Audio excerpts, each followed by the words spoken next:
The city never truly sleeps, but in the 1930s it had a different kind of insomnia.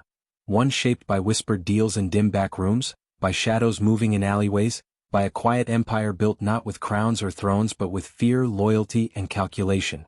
In that restless heartbeat of New York, one name moved like smoke through every corridor of power: Lucky Luciano. Not loud, not theatrical, not a man who needed a raised voice or a show of force. His authority didn't roar, it settled like a weight, like gravity itself. Everyone felt it. No one questioned it. This story begins long before newspaper headlines declared him the king of organized crime. It begins in an America where crime was not yet a business, where gangsters fought like tribes, loyal to tradition rather than strategy. A time when the old Sicilian bosses clung to outdated codes, blind to the new world forming around them. Into this world came a man who understood something crucial: that power is most effective when it doesn't need to be visible. That influence, not intimidation, ruled a modern empire. And that a true leader, the kind who survives through eras, doesn't sit on a throne. He builds one inside other people's minds. The underworld Luciano inherited was fractured, chaotic, and volatile. Violence was frequent, alliances short-lived, and ego dictated every decision. But beneath the noise and bloodshed, he saw a pattern. He saw what no one else had the vision or courage to recognize. Crime could be structured, industrialized, systematized.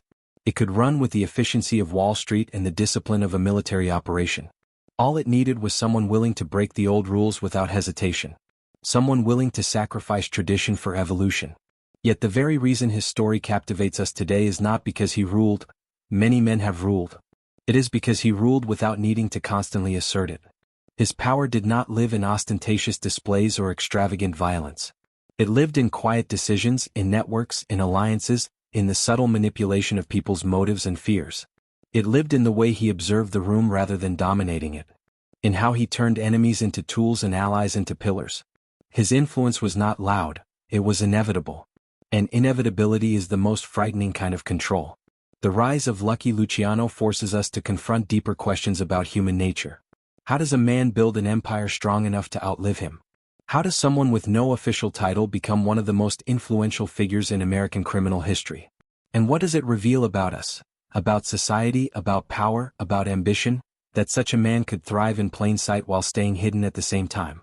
Every age creates the kind of leaders it secretly desires. During the Great Depression, when trust in institutions had crumbled and survival overshadowed morality, the world looked for figures who could impose order where there was none. Luciano did exactly that. He brought structure to the chaos. He created predictability in an unpredictable world. He shaped a system that outlived him and influenced generations of crime syndicates around the globe. His reach extended far beyond New York, Havana, Sicily, Marseilles, and beyond, often without him needing to set foot there. That is silent authority. That is the kind of leadership history does not easily forget. But behind every myth lies a man, flawed, ambitious, dangerous, and remarkably intelligent. A man who understood fear because he had grown up with it. A man who understood loyalty because he knew the cost of betrayal. A man who understood opportunity because he had learned early that the world rarely offers second chances. His genius was not merely criminal, it was psychological. He knew how to read people, how to push them, how to win them, how to break them. That is why this story is not just the story of a crime boss. It is the story of a strategist, a visionary, and a master manipulator. And yet, the irony of Luciano's life is undeniable. He built an empire but never openly claimed it. He reshaped the structure of organized crime but rarely appeared in the spotlight. He created a commission that governed the underworld, but he himself stood slightly outside it, guiding, influencing, molding, never needing to declare himself king. His authority lived in the silence between actions, in the understanding that everyone knew who truly ran things, whether he said it aloud or not. This documentary is a journey through that paradox. How a man without a throne became more powerful than the men who sat on them. How he transformed crime from a battlefield into a boardroom. How he mastered the delicate balance between violence and diplomacy. And how the echoes of his influence still linger in the modern structures of organized crime today. The story you are about to enter isn't just about criminal history. It is about power, how it rises, how it sustains itself, how it corrupts, and how it silently endures long after the man who wielded it is gone. This is the world of Lucky Luciano, a world where authority whispered instead of shouted, where control required no crown, and where the most dangerous throne was the one no one could see. Before Lucky Luciano ever imagined reshaping New York's criminal landscape, the underworld was a storm without a center, violent, disorganized, and locked in traditions that belonged more to the old villages of Sicily than to the roaring, modern chaos of America. The Mafia wasn't yet an empire. It wasn't even a unified force. It was a scattered collection of rival clans, each ruled by men who believed their authority came from bloodlines, pride, and the past. Their loyalty stretched backward toward ancestral homelands, not forward toward opportunity. And that backward gaze kept them trapped in endless cycles of vendettas that made progress impossible. Immigrant neighborhoods were boiling cauldrons of poverty and tension. Little Italy was a maze of cramped apartments, narrow streets, and secret grudges. Crime was as common as corner shops, but it wasn't strategic. It was reactive. A slight could become a blood feud. A misunderstanding could lead to a killing. These early mafia bosses operated by instinct, rage, and inherited rituals. They survived by intimidating their communities, taxing local businesses, and enforcing codes that barely functioned outside the boundaries of Sicilian culture. America was a different world, yet they tried to rule it with old-world thinking. The Morello family, once considered a dominant force, was constantly fighting for survival. Black hand extortion was rampant, crude threats scribbled in broken English, demanding money with promises of violence. It was small-time, messy, and inefficient. Nothing about it resembled an organized empire. Meanwhile, rival gangsters were making their own moves. Jewish gangs, Irish gangs, and independent bootleggers. Everyone was fighting for a piece of the same poor neighborhoods, and no one could afford to lose face. The underworld was a pressure cooker with no release valve. Prohibition poured gasoline on an already smoldering fire. Suddenly, illegal alcohol was the gold rush of crime. Everyone wanted in: Sicilians, Italians, Jews, Irish, and independent thugs. But instead of forming unified operations, these groups turned the streets into battlegrounds. Bootlegging routes were attacked, warehouses burned, trucks hijacked in broad daylight. The violence wasn't just between ethnic groups, it was within the Italian underworld itself. Bosses from the old generation refused to trust anyone outside their own villages or bloodlines. Alliances were flimsy and constantly threatened by ego. This was the world where bosses like Joe Masuria and Salvatore Maranzano rose. Both men ruled with iron fists, yet both were stuck in the past. Their leadership was built on loyalty through fear, not respect. They demanded tribute but offered no vision. Their ambitions were personal, not structural. They wanted power for themselves, not progress for the mafia. And because they never looked beyond immediate survival, they created an environment where betrayal was normal, violence was predictable, and the future was invisible. The Castellamarese War erupted from this tension, a brutal conflict that turned the streets of New York into a theater of blood. Masuria's men fought Maranzano's loyalists, ambushing each other in cafes, tenement buildings, barber shops, and street corners. Innocent people learned to duck at the sound of a car slowing down. Young gangsters were pulled into a conflict they barely understood, told to kill men they'd never met simply because tradition demanded it. Each death tightened the noose around the entire community, bringing law enforcement closer, fueling media hysteria, and making the future of organized crime look increasingly unstable. The old bosses couldn't see that their way of ruling was becoming extinct. America was changing. The economy was changing. Power itself was changing. The mafia needed a new architecture. Something sustainable, something adaptable, something intelligent. But the men in charge were still playing by rules forged in the mountains of Sicily. They feared innovation. They feared unity. They feared losing control over their tiny empires within the larger immigrant world. Yet beneath all this chaos, a quiet hunger was growing among the younger generation. Men who didn't want to die for traditions they barely believed in. They had seen America for what it was. A land not of rigid hierarchies but of opportunity. A place where innovation could outperform heritage. A world where alliances could be built by shared interests rather than shared blood. These younger gangsters wanted money, stability, and structure. They wanted crime to become a business, not a battlefield. It was in this turbulent environment that a young Salvatore Lucania, later known to the world as Lucky Luciano, began watching closely. He saw the cracks forming in the old system. He saw the unnecessary deaths, the wasted opportunities, the endless cycle of revenge. And more importantly, he understood something the old bosses never could. America rewarded those who adapted. The men who clung to the past were already losing the future. The underworld Luciano grew up in was a world begging for evolution, even if it didn't know it yet. Every turf war, every betrayal, every failure of leadership only sharpened his vision. Chaos was a ladder, and the old guard had locked themselves into a prison of their own traditions, leaving room for someone bold enough to imagine a different kind of power. The world before Luciano was a battlefield without strategy, a hierarchy without structure, and a kingdom without stability. It was unpredictable, loud, and ruled by men whose time was running out. All it needed was someone who could see the potential buried beneath the violence. Someone who understood that the underworld could transform from a scattered collection of feuding clans into a sophisticated empire. And that someone was already among them, learning, watching, preparing, waiting for the moment when the old world would finally collapse under its own weight. He was born into a world that never asked what you wanted to become, it only asked whether you were strong enough to survive. Salvatore Lucania entered New York as just another immigrant boy with pockets full of nothing and a neighborhood full of danger. The Lower East Side shaped him long before he shaped history. The streets were crowded, suffocating, a maze of poverty where every corner tested your instincts. Kids learned fast. You either grew a backbone or you got crushed under the weight of those who had won. Luciano learned even faster. The young boy who stepped off the ship from Sicily was not yet the man the world would fear. He was small, skinny, and hardened only by the quiet determination of a child who understood that survival was his only inheritance. His parents worked long hours, but hard work alone couldn't protect a family in a neighborhood where gangs, hustlers, and extortionists ruled more effectively than the police.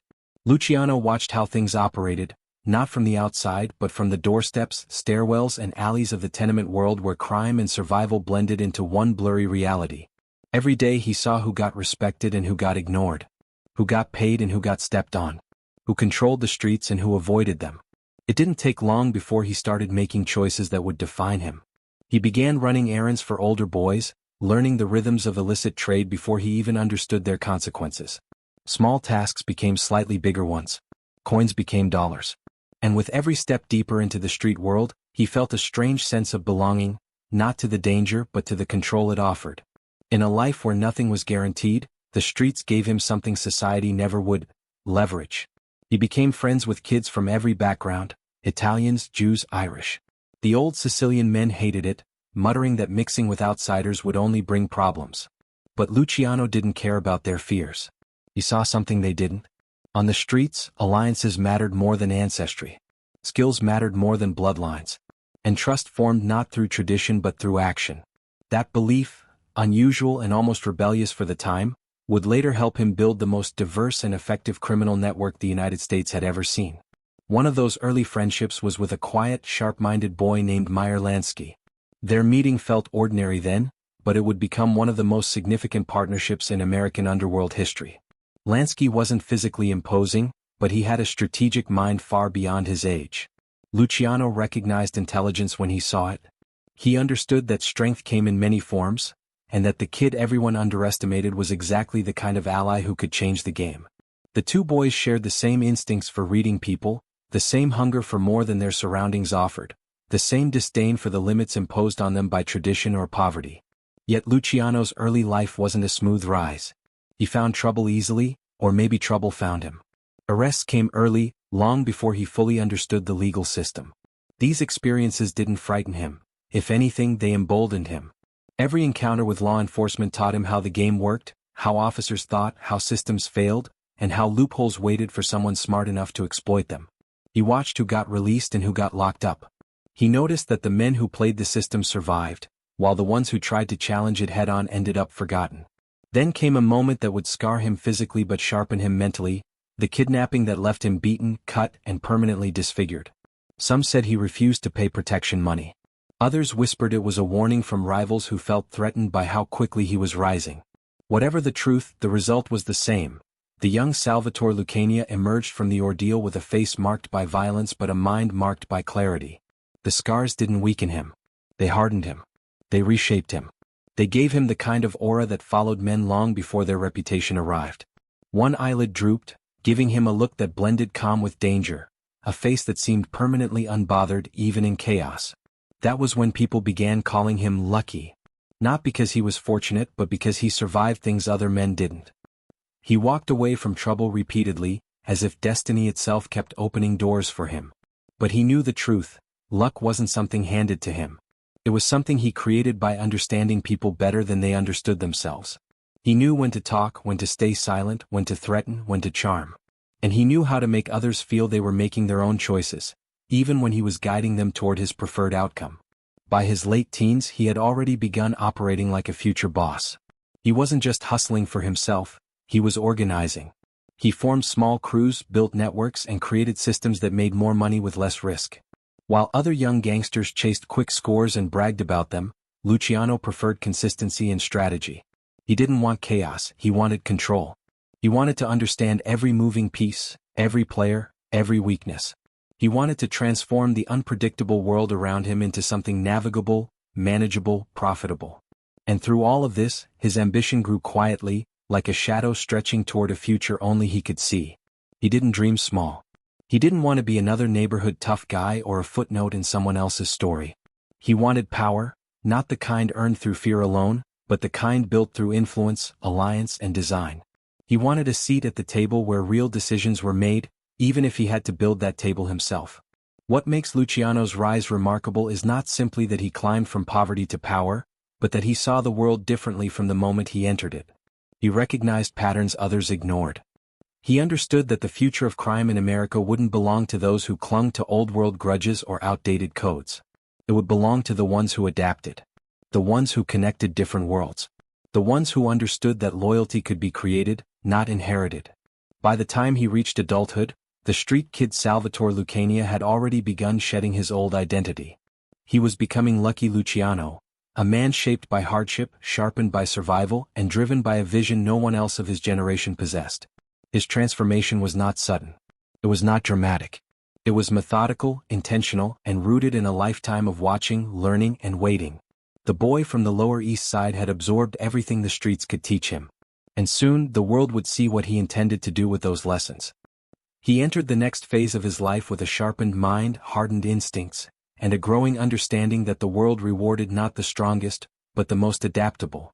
As prohibition swept across the country, the streets transformed into a gold rush where alcohol flowed like liquid opportunity.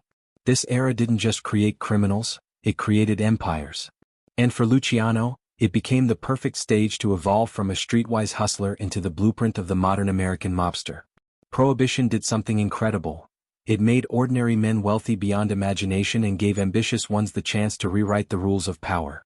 Bootlegging wasn't just smuggling liquor, it was logistics, organization, politics, and negotiation. It required networks, and Luciano understood networks better than most men twice his age. While others saw alcohol as a product, he saw it as a system. He understood routes, protection rackets, distribution channels, and the value of forging alliances with people the old Sicilian bosses dismissed as outsiders. This was when he quietly began distancing himself from the old-world mentality that dominated the Italian underworld. Men like Joe Masuria, tough and territorial, followed the traditional hierarchy of Don, capo regime, and soldier as if it were sacred scripture. They believed leadership flowed downward from the boss will to the men beneath him. But Luciano believed the opposite. That power flowed sideways, through connections, through shared interests, through mutual profitability. It was not inherited, it was built. He joined Masuria's organization, but not as a loyal follower. He watched how the boss operated, how ego clouded judgment, how reliance on fear created internal instability, how refusing to adapt meant missing out on opportunities. Luciano learned what not to do by studying the men in power. Their need to dominate openly was their biggest weakness. Luciano understood that influence worked better when it was subtle, almost invisible. While working under Masuria, Luciano expanded his circle far beyond Italians. He built a powerful trio with Meyer Lansky and Bugsy Siegel, two men the old bosses wouldn't have trusted simply because they weren't Sicilian. But Luciano didn't care about purity. He cared about profit. Lansky's brilliance with numbers, Siegel's talent for intimidation, and Luciano's strategic vision created a perfect balance. It was a new kind of criminal partnership, one that transcended ethnic boundaries, and it terrified the old guard. The streets were evolving and Luciano evolved with them.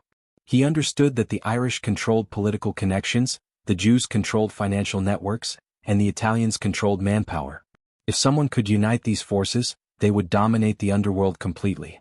Where others saw cultural divides, Luciano saw a puzzle waiting to be assembled.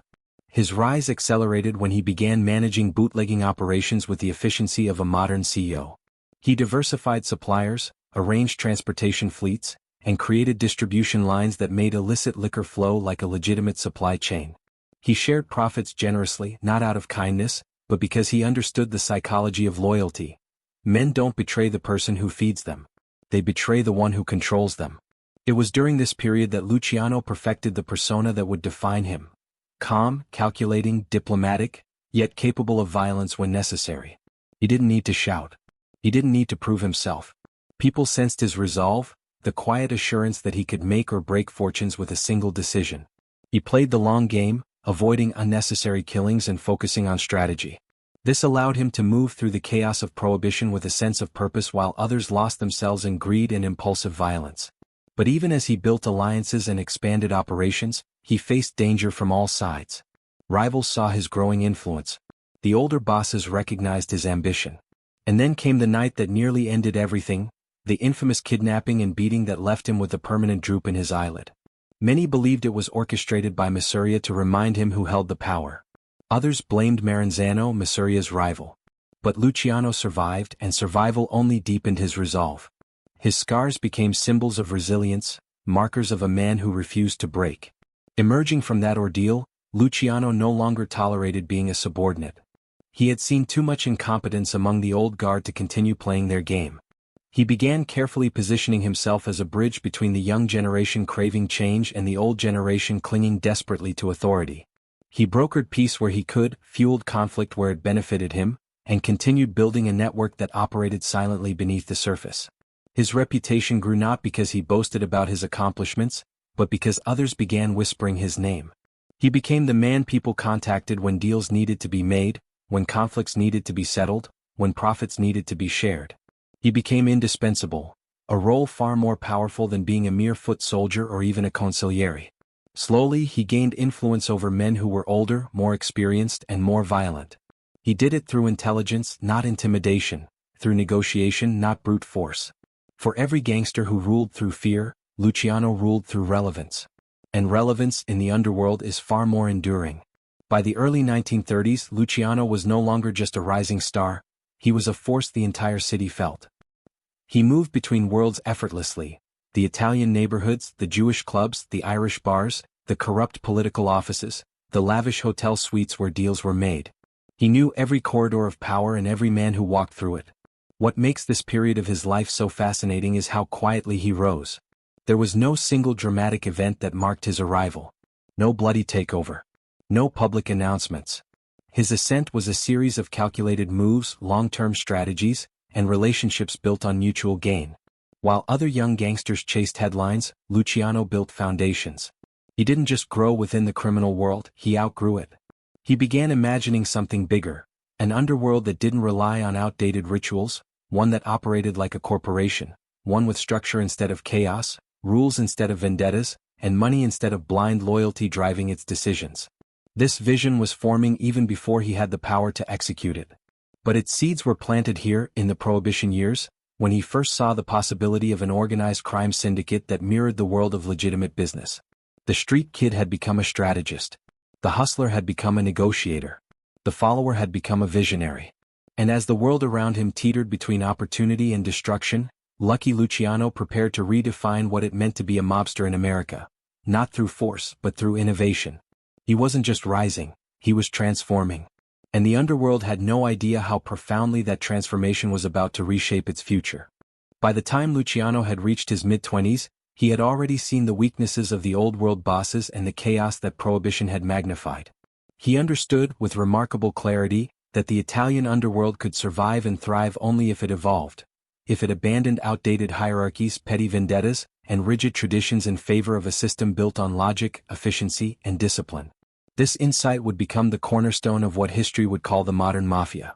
But realizing it was one thing, executing it was another. And for that, Luciano needed audacity, patience, and the courage to betray the old guard. The city was still dominated by two major figures, Joe Mafia and Salvatore Maranzano. Both were tyrants in their own right, relying on fear, tradition, and bloodline loyalty to maintain power. Mafia, the boss of bosses, demanded unquestioning obedience from his subordinates. Maranzano, with his Sicilian pedigree and old-world codes, believed in the unassailable authority of the Sicilian model, which valued honor and vengeance above strategy. Both men were brilliant in the context of the past, but blind to the future. And that blindness created a vacuum, a space in which Luciano, patient and calculating, could maneuver. Luciano began building alliances carefully. He cultivated relationships with the younger generation of gangsters, men disillusioned with the rigidity of the old bosses. He also expanded partnerships beyond the Italian community, forging trust with Jewish and Irish operators who had been dismissed or shunned by the Sicilian hierarchy. By creating a network that crossed ethnic and cultural boundaries, he was laying the foundation for an empire based not on birthright or intimidation, but on mutual benefit and strategic cooperation.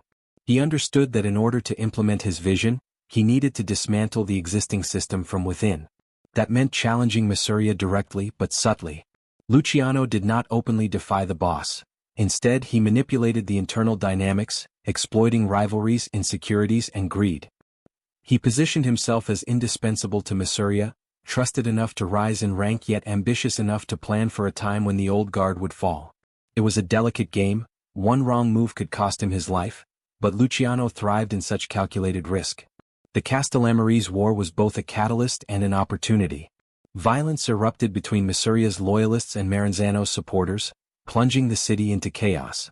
Luciano recognized that prolonged conflict threatened everyone, but especially the ambitious younger men who could see a future beyond petty squabbles. He secretly negotiated with rival factions, promising peace and security in exchange for loyalty and cooperation once the old bosses were removed. These moves required extraordinary diplomacy.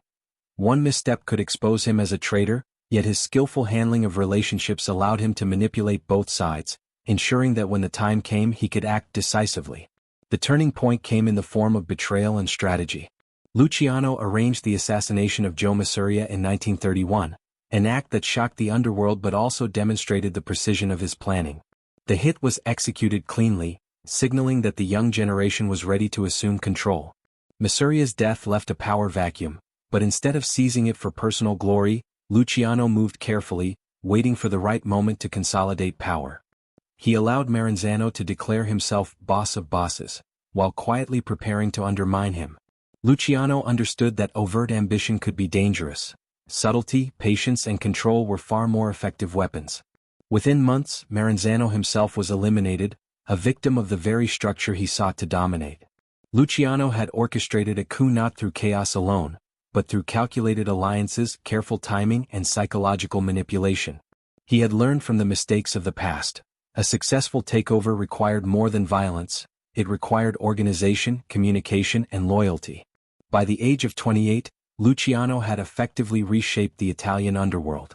The old system had been dismantled, replaced with a model that emphasized hierarchy, efficiency, and shared power rather than blind obedience to a single tyrant. This was when the Commission was born. Luciano's genius lay not just in removing obstacles, but in institutionalizing a new order. The Commission functioned as a governing body, arbitrating disputes, regulating operations, and maintaining peace among the 5 major families. It was unprecedented, a corporation of crime with rules, contracts, and accountability. Violence was no longer the first solution, negotiation became a tool. Decisions were made collectively, creating stability that had been impossible under the old guard. Luciano had effectively created a system where power was distributed, but influence remained concentrated. Beyond structure, Luciano introduced professionalism. Men were promoted based on talent, loyalty, and strategic thinking rather than lineage. He discouraged unnecessary bloodshed, understanding that the cost of chaos was higher than the temporary satisfaction of revenge. He encouraged partnerships with non-Italian criminals, expanding the economic potential of organized crime and increasing the reach of the Mafia beyond the ethnic enclaves of New York. Under Luciano, crime became not just about survival but about growth, innovation, and enterprise. Luciano's methods extended beyond logistics and alliances. He understood the psychology of control. Loyalty had to be rewarded, but betrayal had to be punished decisively. Fear was a tool, but it was most effective when tempered with respect. He created a culture in which obedience was voluntary because men understood that their interests aligned with his. This was silent authority, a power that did not rely on spectacle or intimidation, but on calculated influence and foresight. Those who served him did so willingly, because they saw that survival, prosperity, and advancement all depended on following the system he had created. The result was transformative. Where chaos had once ruled, stability reigned. Where vendettas had once destroyed opportunities, structure created growth. And where fear alone had controlled behavior, respect and calculated influence guided action. Luciano had not only seized power, he had redefined it. The streets of New York, once a battlefield of impulsive violence, had been converted into a network of coordinated operations. Crime was now an enterprise, managed with foresight and discipline. By the mid-1930s, Lucky Luciano had become more than a mobster. He had become an architect, a strategist, a visionary whose system would endure long after his own time. He had proven that authority did not require a throne, that influence could be exercised quietly but effectively, and that a new generation could rise by understanding the rules of both people and power. The modern American Mafia was born from his vision, and it would never be the same again. The underworld is often imagined as a place ruled by brute force, where loyalty is bought with fear and obedience extracted through violence. But for Lucky Luciano, the real power lay in something far subtler, in the human mind itself. He understood that men did not merely follow orders, they followed belief, perception, and the promise of security. And in a world built on secrecy, betrayal, and survival, the most valuable currency was trust. To control an empire without constantly showing force, Luciano had to master the psychology that governed every interaction, every decision, every loyalty. That is where the code of omerta became more than tradition. It became a weapon. Omerta, the unwritten law of silence, was the backbone of the Sicilian criminal world. It demanded secrecy, loyalty, and obedience, and it punished betrayal with swift and often lethal consequences. To outsiders, it might have seemed a rigid, almost primitive code. To Luciano, it was a framework that could be molded, leveraged, and perfected. He understood that omerta was not just a rule, it was a mechanism for psychological control.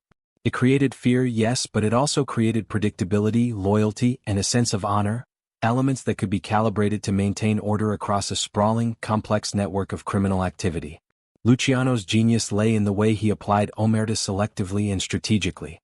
He rewarded loyalty generously, granting status, protection, and opportunity to those who demonstrated obedience and intelligence.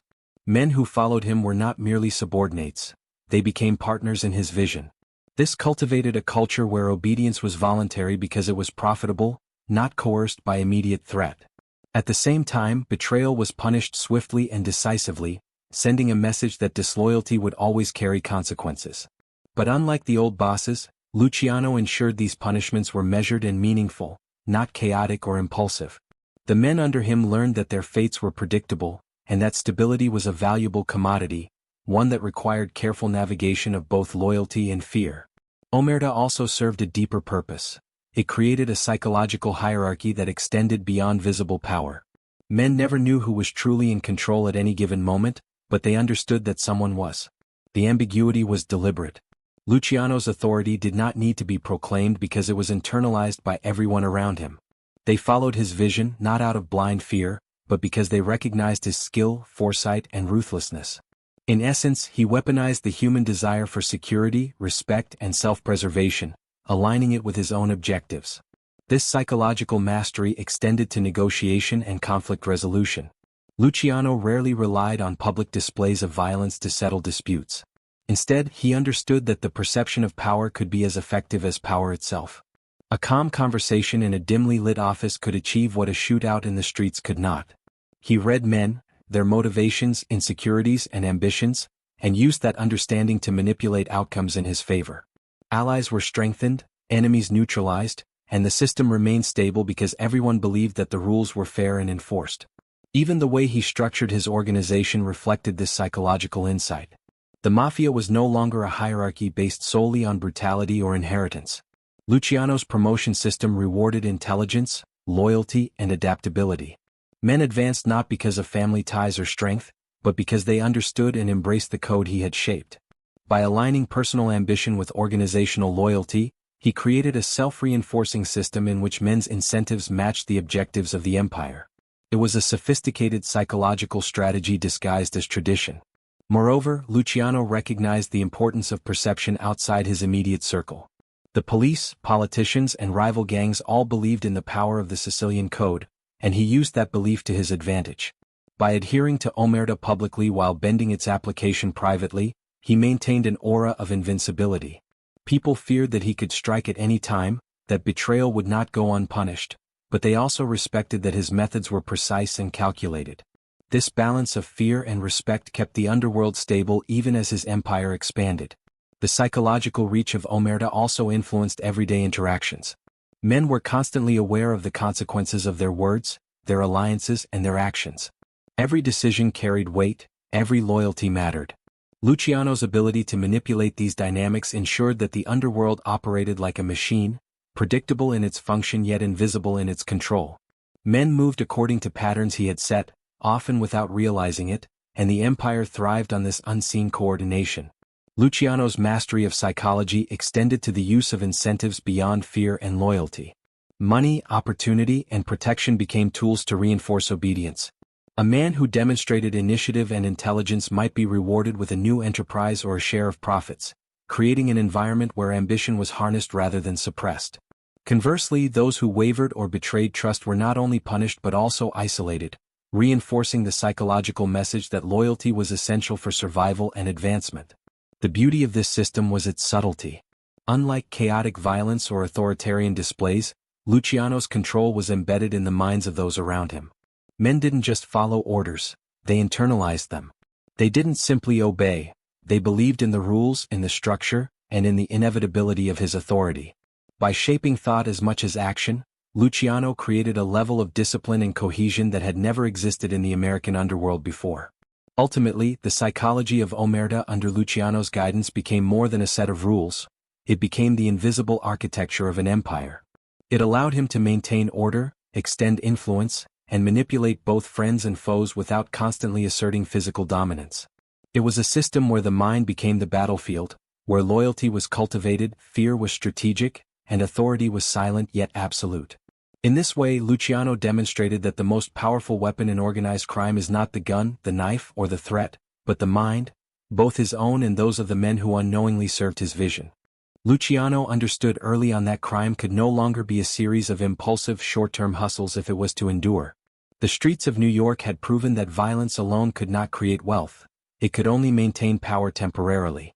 What he envisioned was something far more sophisticated. A sprawling, multi-layered enterprise where illegal activity functioned like legitimate business operations, complete with structure, accountability, and expansion. This vision transformed the way organized crime operated and earned him the reputation of being more than a mobster. He became a criminal architect. He began with the obvious and profitable ventures of the era. Gambling dens, speakeasies, and illegal liquor distribution formed the backbone of his operations, but he quickly realized that true control meant diversifying. Gambling was not just about running numbers games, it was about managing people, ensuring loyalty, and maintaining secrecy. Every operation required careful oversight. The right employees, the right location, and the right amount of enforcement to prevent both internal theft and law enforcement disruption. Luciano turned these activities into consistent revenue streams, emphasizing predictability over chaos. Nightclubs, particularly those that catered to the wealthy and influential, became more than entertainment venues, they became hubs of networking and influence. Luciano's control extended beyond the illegal aspects. He knew the value of appearances and prestige. A well-managed nightclub could generate income, create alliances with politicians and law enforcement, and even influence public perception. Through these venues, Luciano reinforced the psychology of power. Those who operated within his sphere felt a sense of status, loyalty, and belonging, while outsiders recognized the reach of his influence. Unions became another pillar of Luciano's empire. He saw early how labor organizations could be manipulated to control industries, extort businesses, and create leverage over politicians and corporations. By placing trusted operatives in key positions, Luciano turned unions into tools that expanded both his wealth and authority. These strategic moves were subtle but far-reaching, allowing him to influence the economy in ways that went unnoticed by the public but were devastatingly effective. At the core of Luciano's empire was an understanding of networks, both social and economic. He built alliances with Jewish and Irish gangs, ensuring access to resources, manpower, and protection. Meyer Lansky's financial acumen, Bugsy Siegel's boldness, and other trusted lieutenants allowed Luciano to manage a diverse and complicated system without chaos. Where others might have relied solely on Sicilian loyalty or intimidation, Luciano understood that modern crime required collaboration across communities and skill sets. This was an early demonstration of globalization in miniature. People from different backgrounds working together under a central vision for mutual gain. He also institutionalized risk management. In a world where arrests, betrayal and rivalries could destroy empires overnight, Luciano emphasized redundancy, compartmentalization and contingency planning. No single operation was allowed to compromise the entire network. Leaders in different areas were empowered to act independently but remained accountable to the broader system. This ensured resilience. If one segment failed, the rest could continue. It was business-minded strategy applied to crime, long before corporate America had fully embraced such principles. Importantly, Luciano treated his subordinates as partners rather than mere muscle. A successful crew member was rewarded with autonomy, profit-sharing, and influence. This approach created a motivated workforce, loyal not because of fear alone, but because they understood that their success was tied to the success of the organization. Men worked harder, took fewer risks, and innovated within the system because they recognized that a stable, predictable empire benefited them all. This strategic professionalism extended to how Luciano handled conflict in law enforcement. Bribery, political influence, and corruption became routine tools, not acts of desperation but calculated business decisions. He maintained relationships with law enforcement officials, politicians, and influential businessmen in a way that minimized legal risk while maximizing operational freedom. It was a delicate balance. The visibility of power had to be controlled, the enforcement of loyalty measured, and the appearance of legitimacy maintained. Drug trafficking, though controversial, became a calculated part of the operation. Luciano did not indulge in reckless distribution or excessive exposure. Instead, he treated it as one part of a diversified portfolio, delegating responsibility to trusted operatives and ensuring the profits flowed upward without threatening the overall stability of the organization. This approach allowed him to expand into highly profitable, high-risk markets while maintaining the security of his core empire. Perhaps the most defining characteristic of Luciano's management of crime as a business was his ability to remain largely invisible. Unlike the old-world bosses who flaunted power and drew attention through violence, Luciano operated behind the scenes. Decisions were made in private, disputes settled quietly, and public spectacle was avoided whenever possible. This discretion reinforced the perception of his omnipresence. People felt his influence everywhere even if they never saw him directly involved. By the early 1930s, Luciano had transformed criminal operations from loosely connected street-level enterprises into a coordinated system of revenue generation, loyalty management, and strategic expansion. He demonstrated that organized crime could operate like a corporation, with departments, delegated authority, and measurable outcomes. This systemic approach allowed for unprecedented growth and stability, setting the standard for modern organized crime in America. What made this empire remarkable was not merely the wealth it generated, but the sophistication and foresight behind it. Luciano recognized patterns, managed human behavior, diversified risk, and leveraged relationships with intelligence and precision. He proved that crime could be industrialized, optimized, and professionalized without sacrificing the essential tools of intimidation and violence. Through these innovations, Luciano became more than a mob boss. He became the architect of an empire that would endure long after his own lifetime. His vision combined economics, psychology, and strategy in ways that the old world of the Mafia had never seen. In doing so, he laid the foundation for a criminal system that was as enduring as it was invisible, an empire that operated silently, efficiently, and with authority that required no throne to command.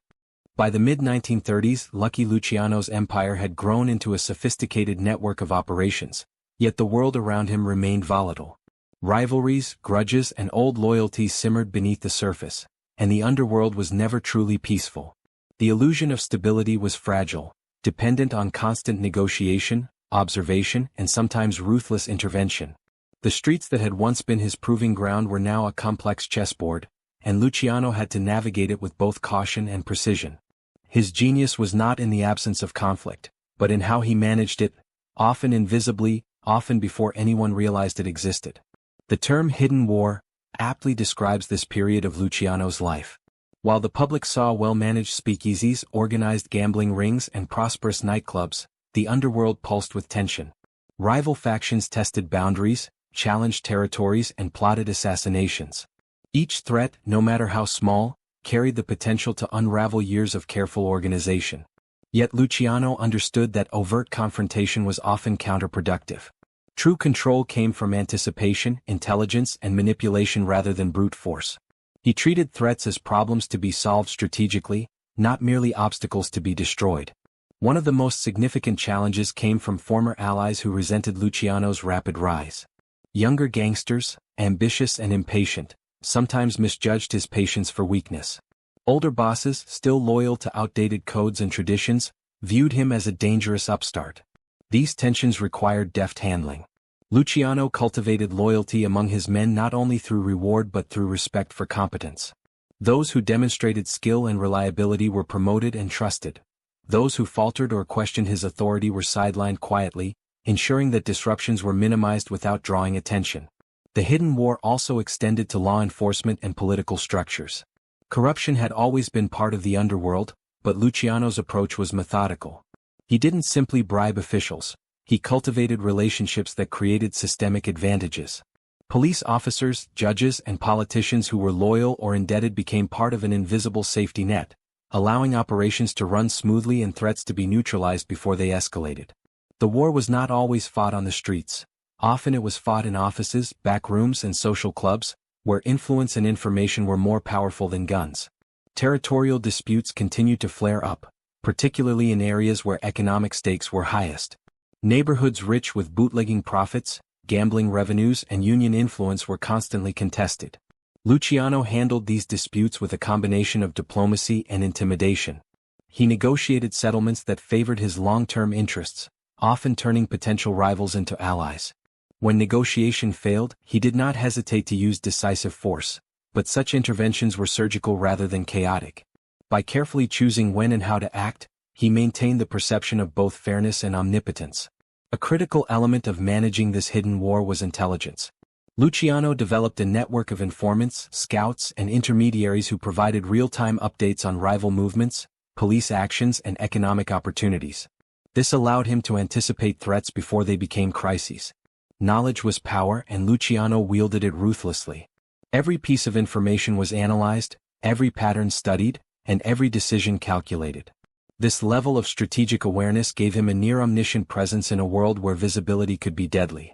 The hidden war was not only external, it was internal as well. Managing a multi-ethnic, multi-generational organization required constant psychological insight. Men came with their own ambitions, insecurities, and loyalties. A single misstep could ignite a mutiny or fracture an alliance. Luciano's leadership relied on understanding the human psyche as much as controlling territory. He anticipated rivalries, rewarded initiative, and instilled a sense of collective purpose. By aligning individual desires with organizational goals, he ensured that loyalty became self-reinforcing, reducing the likelihood of betrayal even in high-pressure situations. During this period, Luciano also leveraged strategic violence as a tool of psychological warfare. Hits and disappearances were carefully timed and targeted, sending messages without creating unnecessary chaos. The threat of action was often as effective as action itself. Rival factions learned that challenges could be met with swift consequence, yet the stability of their own operations often depended on cooperation. Fear, combined with respect and opportunity, became a powerful adhesive for the underworld structure he had created. The hidden war extended beyond New York as well. Luciano cultivated contacts in Havana, Miami, and even across the Atlantic in Europe.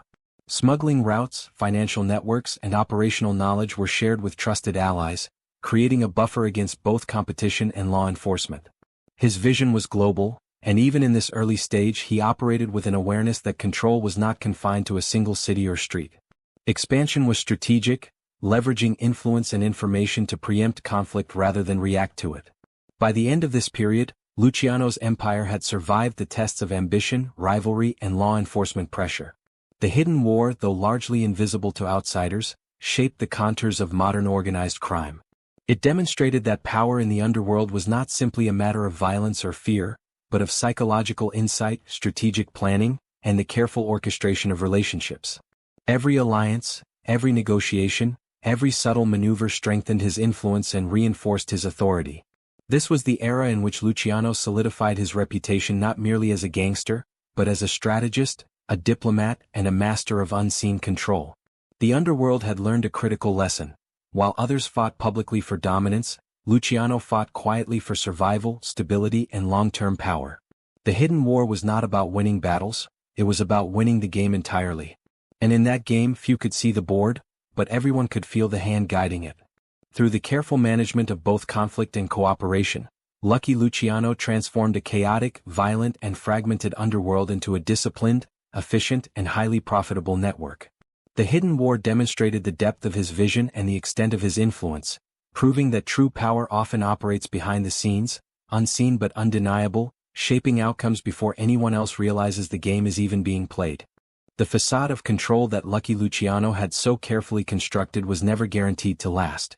Even the most disciplined empire is vulnerable when ambition, law enforcement pressure, and human frailty converge.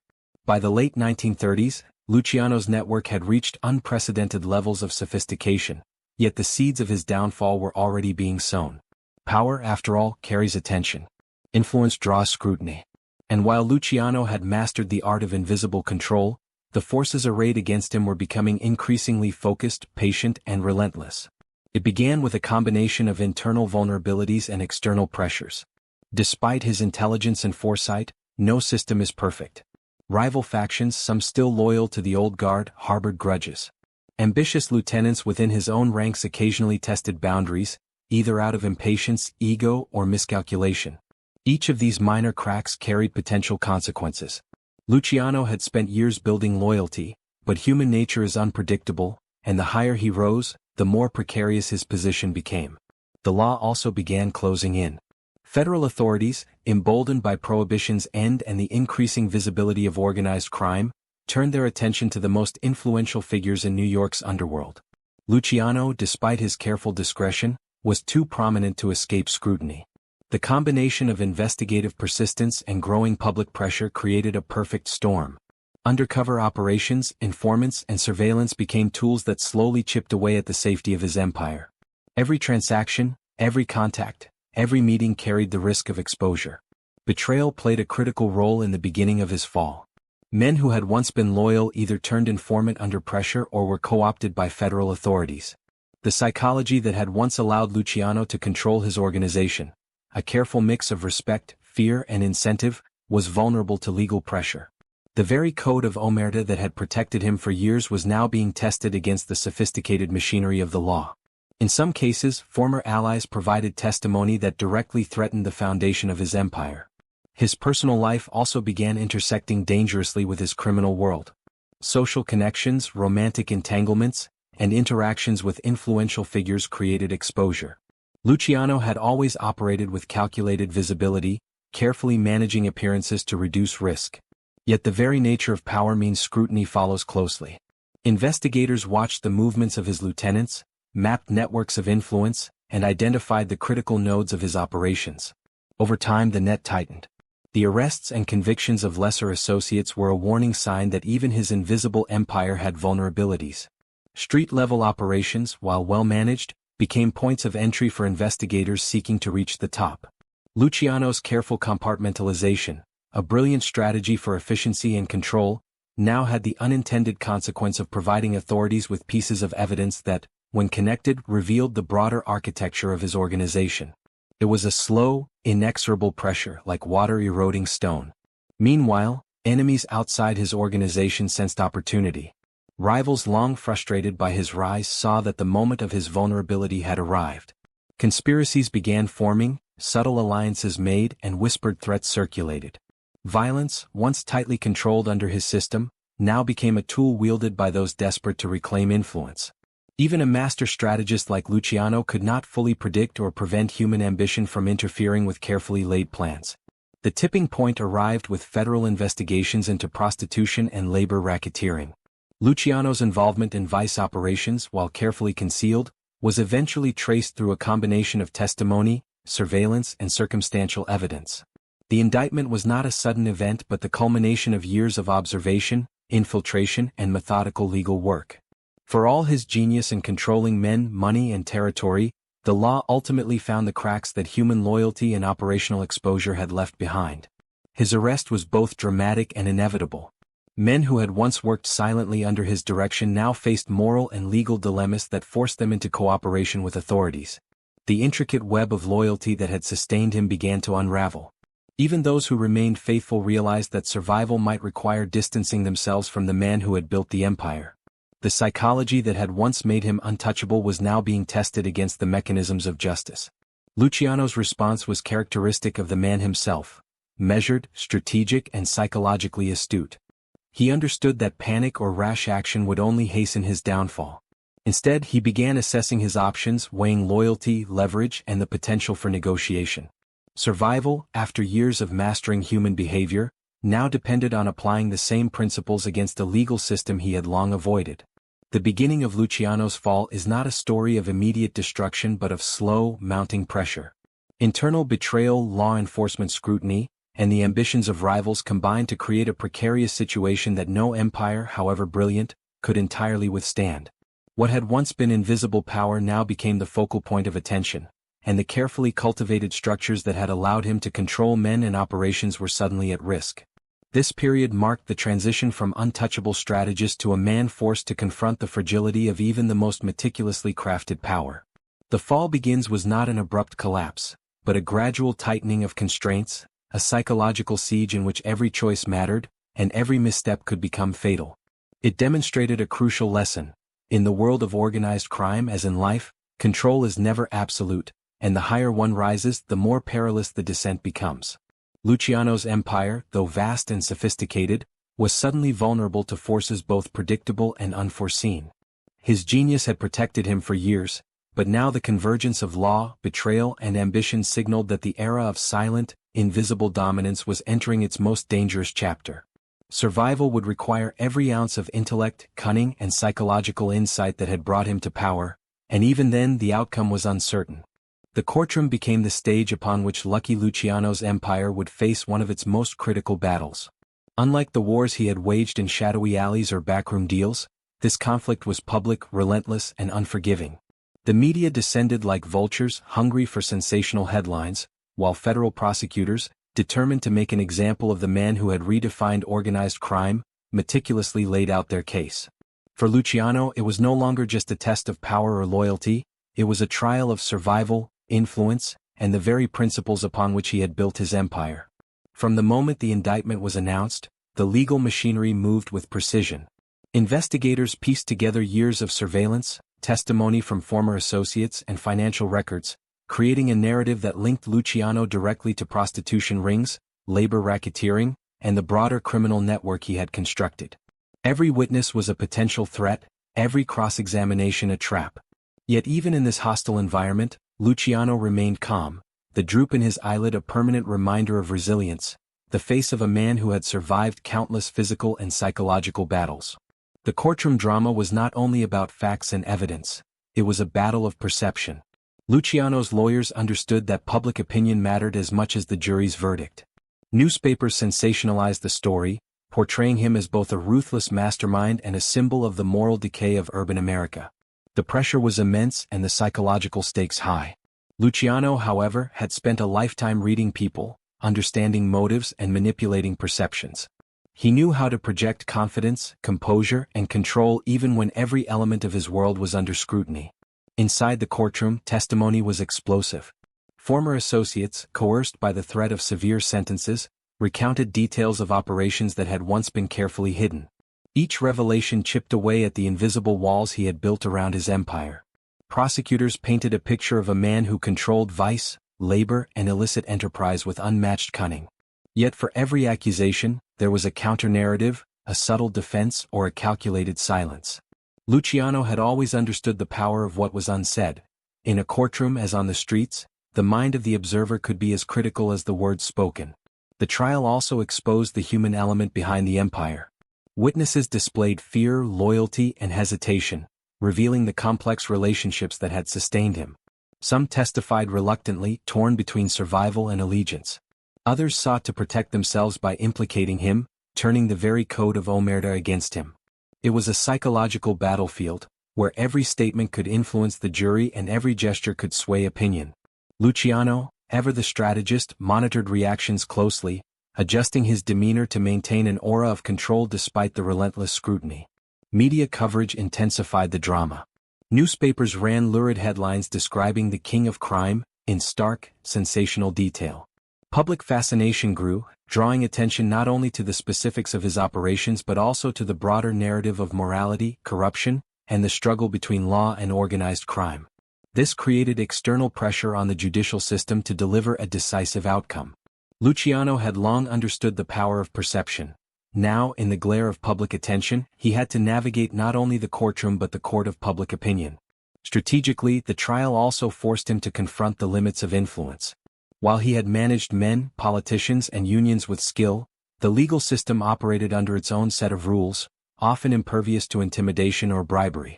Prosecutors wielded authority backed by evidence, and while corruption could buy time or influence minor outcomes, it could not entirely prevent a high-profile conviction. Luciano's understanding of power had to adapt to a world where law, rather than loyalty, defined consequences. The trial revealed a paradox at the heart of his empire. The very structure that had allowed him to operate efficiently and invisibly, compartmentalized crews, trusted lieutenants, and silent authority, also made him vulnerable to legal attack. By delegating operations and maintaining distance from direct involvement, he had reduced personal risk during routine business. But when the system of evidence began to coalesce, those same separations became points of exposure, and the men who had once served him quietly now became critical witnesses. The sentence, when it arrived, was both a shock and a calculated outcome. Luciano was convicted and handed a long prison term, a punishment meant to demonstrate the reach of the law and the consequences of defying it. Yet even in this moment he maintained a strategic mindset. Arrested, tried, and sentenced, he recognized that power was not entirely lost. Influence could extend beyond prison walls, and loyalty, carefully nurtured, could continue to protect him and his interests.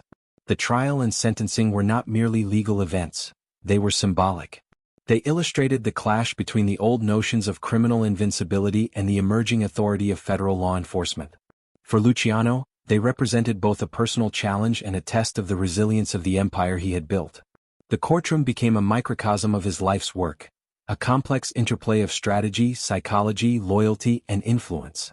Even as the gavel fell, Luciano's mind was already calculating the next steps. He had survived countless street battles, betrayals, and violent confrontations. He had built an empire that spanned neighborhoods, industries, and ethnic lines. Prison, while a setback, was simply another environment in which he could exercise strategy, influence, and control. The trial had exposed vulnerabilities, but it had also demonstrated the enduring strength of his intellect, his psychological insight, and his ability to navigate a world filled with threats, both seen and unseen. In the end, the courtroom drama became a turning point, marking the transition from open dominance to covert influence. It underscored the fragility of power, the inevitability of challenge, and the necessity of adaptation. For Lucky Luciano, the trial was not an end but a transformation, a stage upon which he would learn to extend his authority in ways that were less visible but equally formidable, proving once again that the empire of a mastermind does not collapse simply because the man faces a sentence. Even behind the cold, imposing walls of prison, Lucky Luciano's influence did not vanish. While most men would have felt confined, powerless, and reduced to the role of spectator in their own lives, Luciano approached incarceration as another layer of strategy, a new theater in which power, negotiation, and psychology could still be exercised. The streets of New York were no longer the immediate battleground, but the empire he had meticulously built continued to function, and he remained at its center, albeit in a more covert, calculated capacity. Luciano's initial days in prison were a test of adaptability. Surrounded by hardened criminals and guarded by vigilant authorities, he had to navigate a world constrained by strict rules and constant observation. Yet, as always, he applied the principles that had guided his life: intelligence, patience, and the subtle exertion of influence. He studied the hierarchy within the prison walls, identifying allies, threats, and potential intermediaries who could be leveraged to maintain connection with the outside world. Every interaction was a data point, every relationship a potential lever of control. The empire outside required maintenance. Luciano relied on loyal lieutenants, carefully chosen for their reliability and skill, to manage operations. Communication was conducted through discreet channels, intermediaries, and coded messages. Money, the lifeblood of the organization, was monitored and redirected as needed. Conflicts that arose among crews were mediated through trusted contacts, with Luciano's authority respected even in his physical absence. The genius of his system was that it did not rely on physical presence. It relied on the perception and internalization of his authority. Men followed because they believed in his vision, and because defiance carried both material and psychological risk. Luciano also understood the importance of adapting his methods to the prison environment. He could not act with the same freedom as on the streets, so subtlety became paramount. He cultivated influence among guards, administrators, and fellow inmates. By providing assistance, advice, or protection, he created a network that extended beyond the prison walls. These relationships were carefully managed, rewards were proportional, threats were implied rather than enacted, and respect was earned through intelligence rather than brute force. Even in confinement, he demonstrated that power is not solely a matter of physical freedom, but of perception, influence, and strategic relationships. Political leverage became a critical tool during this period. Luciano's empire, deeply intertwined with labor unions, businesses, and political figures, had cultivated a network that could be mobilized to influence decisions regarding his treatment, conditions, or even potential early release. Letters, intermediaries, and loyal associates acted as conduits, ensuring that the empire continued to function while maintaining the illusion that the man behind it remained untouchable. Each connection was a calculated investment in both survival and ongoing control. Perhaps the most remarkable aspect of this period was Luciano's ability to transform limitations into opportunity. While incarcerated, he began positioning himself as a negotiator between the federal government and criminal elements during World War II. The U.S.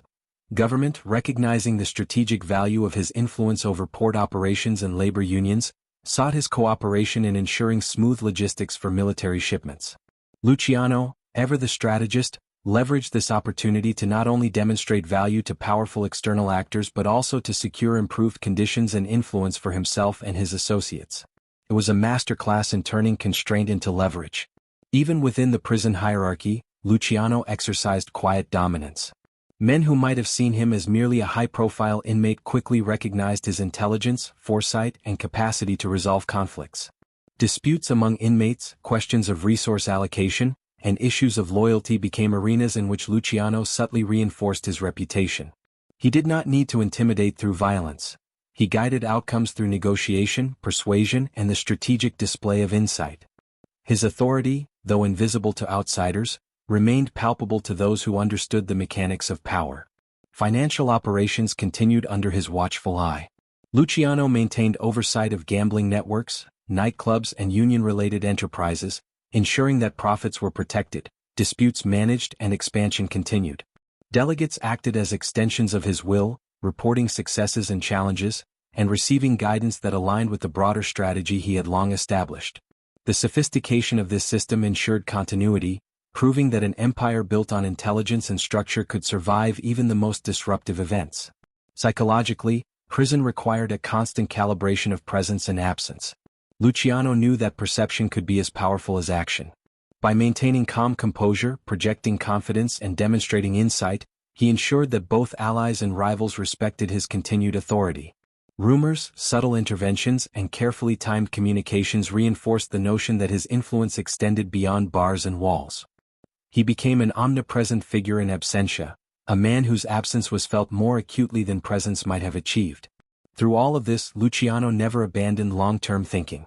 Each decision in prison was made with the broader empire in mind: the stability of operations, the loyalty of lieutenants, the perception of authority, and the eventual opportunity for reintegration into society.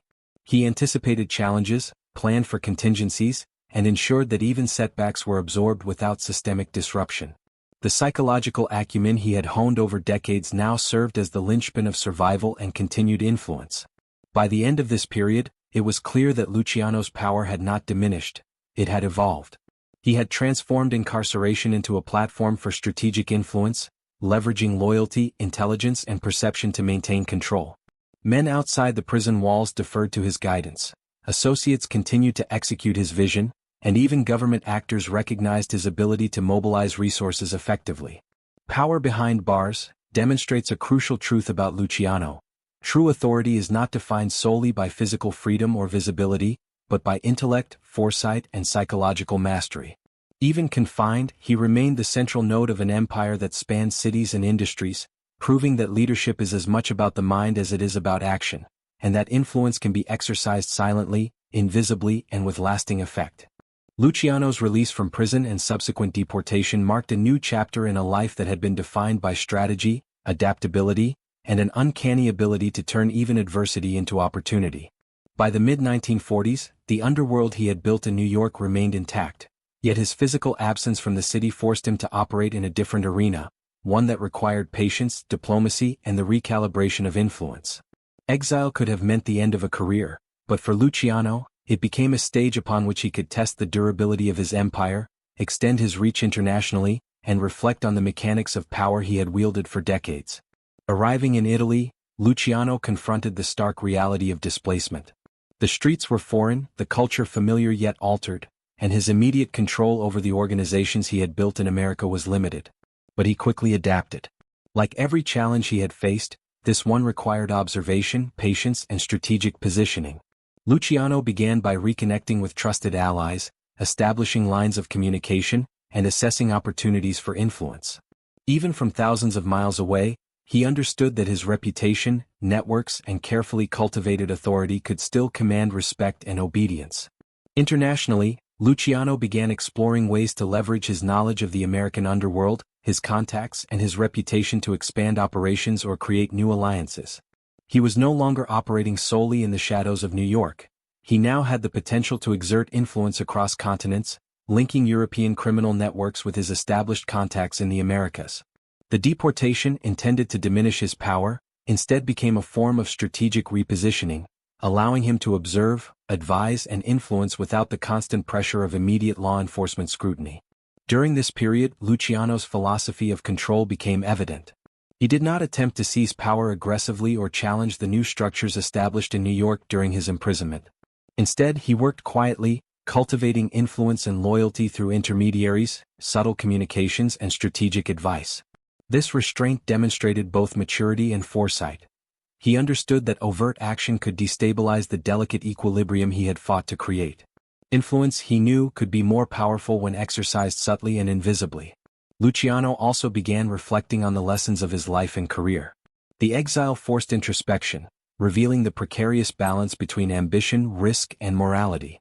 He had built an empire through intelligence, calculation, and ruthless pragmatism, but he had also learned the limits of control.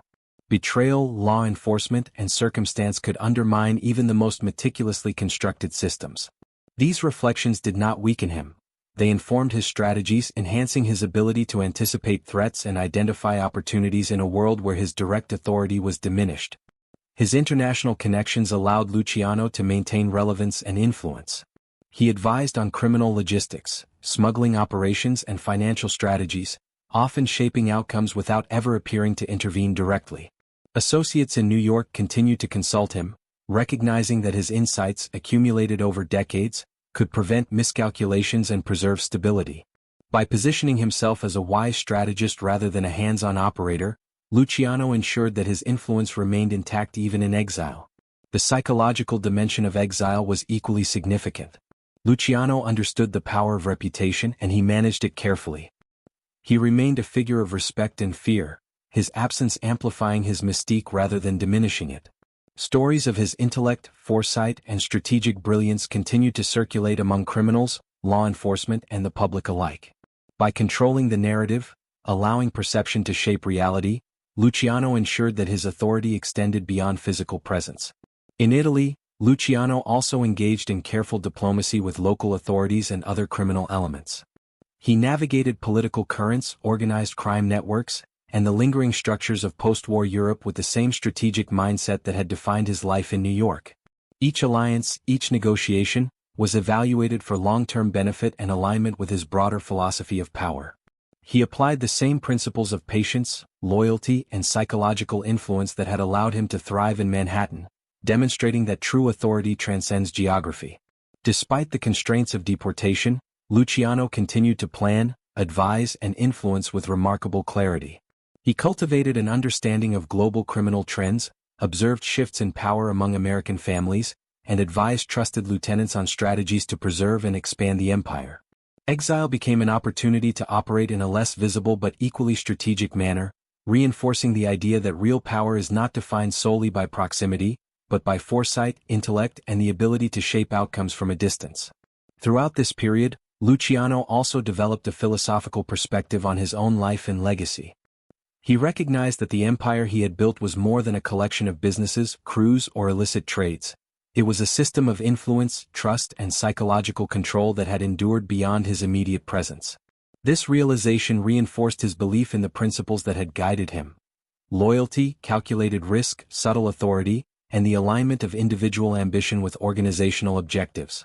By the time the decade drew to a close, Luciano had transformed exile from a punishment into a platform for reflection, influence, and strategic continuation.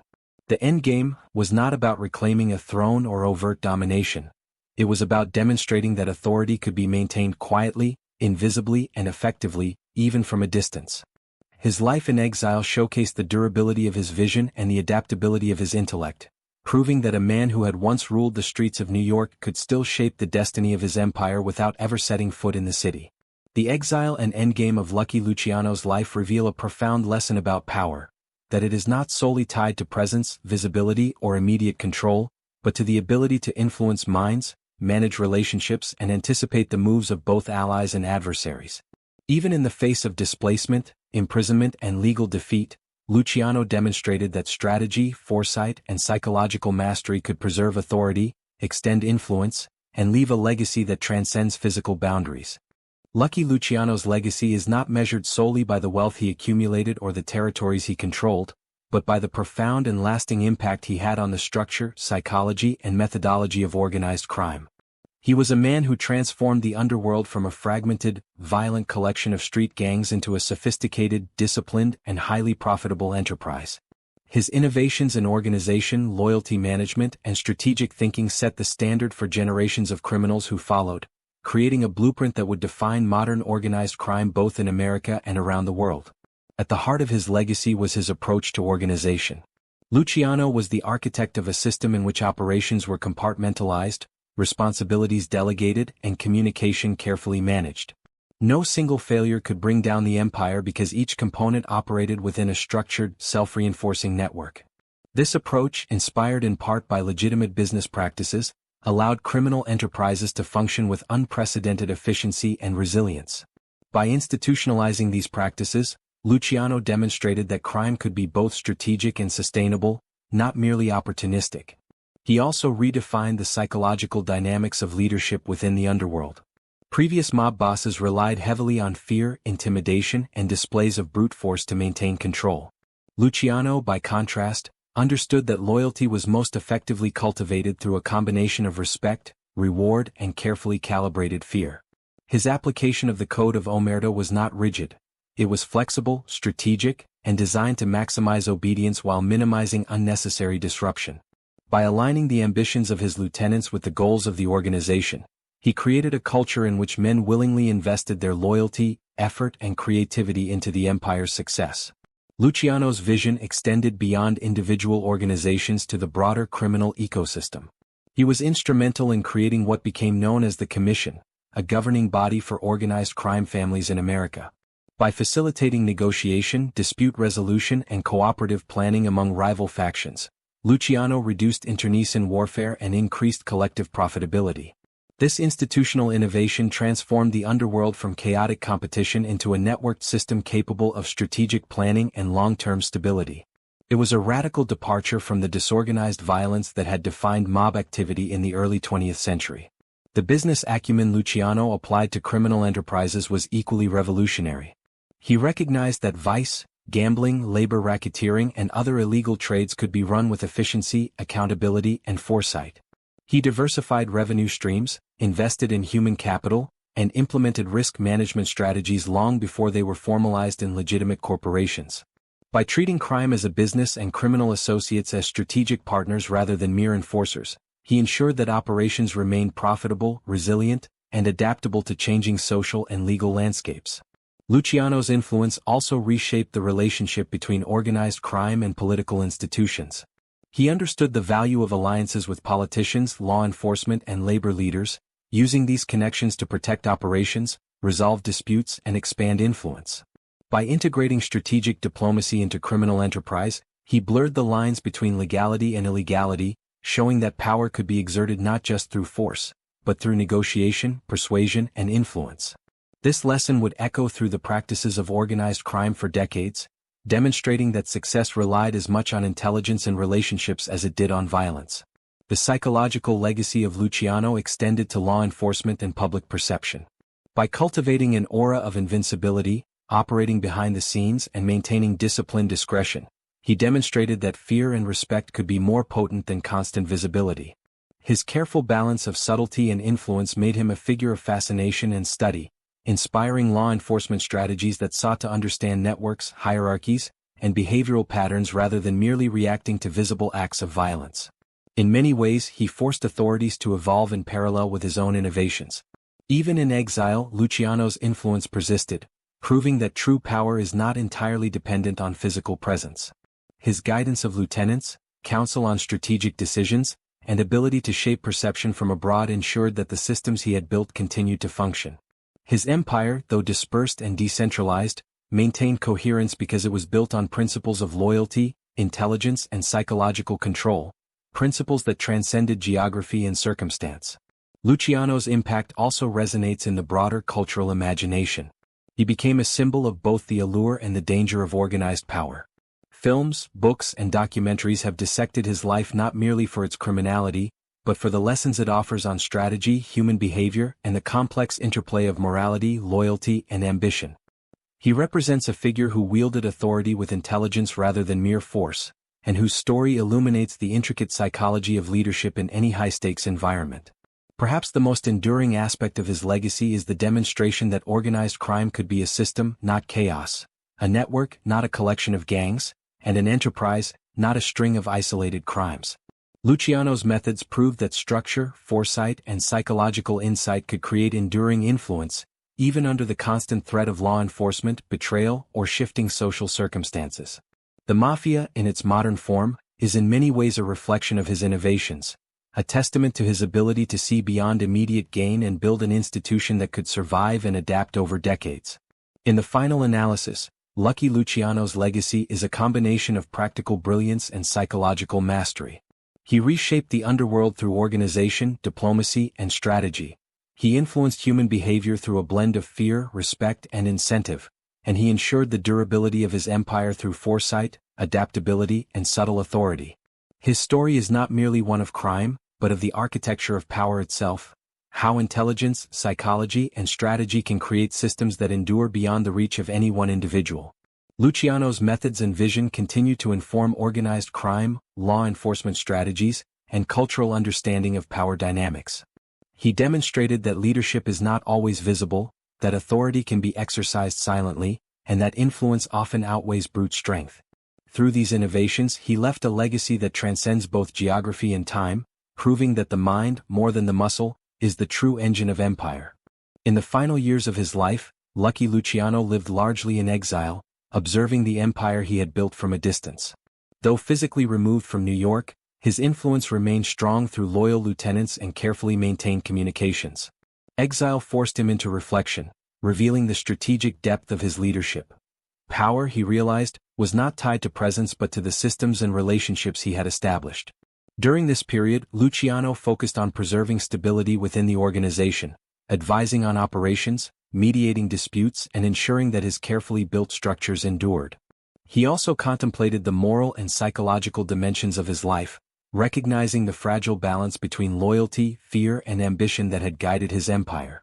Even in absence, his counsel shaped decisions, proving that true authority relies on perception, intellect, and foresight. Luciano's final years illustrate the enduring nature of his legacy. He became both a myth and a man, a figure of fascination for the public and a strategist whose methods influenced generations of organized crime. Exile underscored a key lesson. Real power is exercised quietly, strategically, and with patience, leaving a mark that lasts far beyond the reach of physical control.